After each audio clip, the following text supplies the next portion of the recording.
This woman charged with murder over the weekend is apparently connected to a self-induced abortion.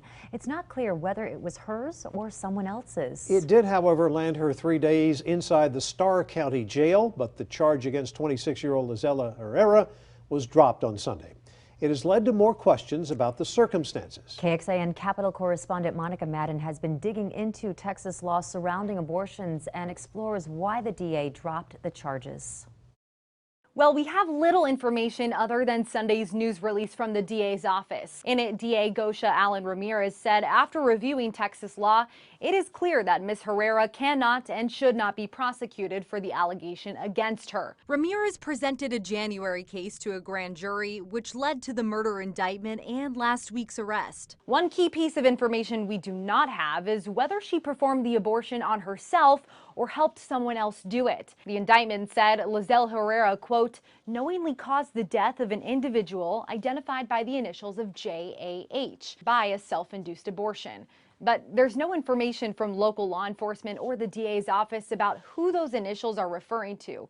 It could be another woman, but we don't know. And I want to put this all into legal context. Federal precedent does not allow the state to punish women who seek and obtain abortions in Texas.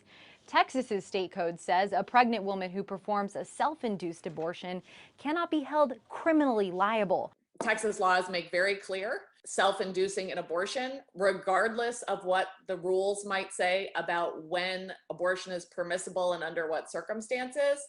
It is not a crime. However, providers can be sued for giving an abortion after a certain point, but that happens in the civil courts. So why did this case land before a criminal grand jury? If it's an act of the mother herself, then it's not illegal. If it's an act of another, then yes, it can be. In Austin, Monica Madden, back to you. Well, currently there is no law to criminally go after a mother in Texas for getting an abortion. Some state lawmakers have tried. Most recently, Representative Brian Slayton has put forth a bill to abolish and criminalize abortions. One version last year, which would make abortions potentially punishable by the death penalty, failed to get out of committee. Another, filed in September, is still sitting there. In the case of a special session, it is too early to file for the next legislative session.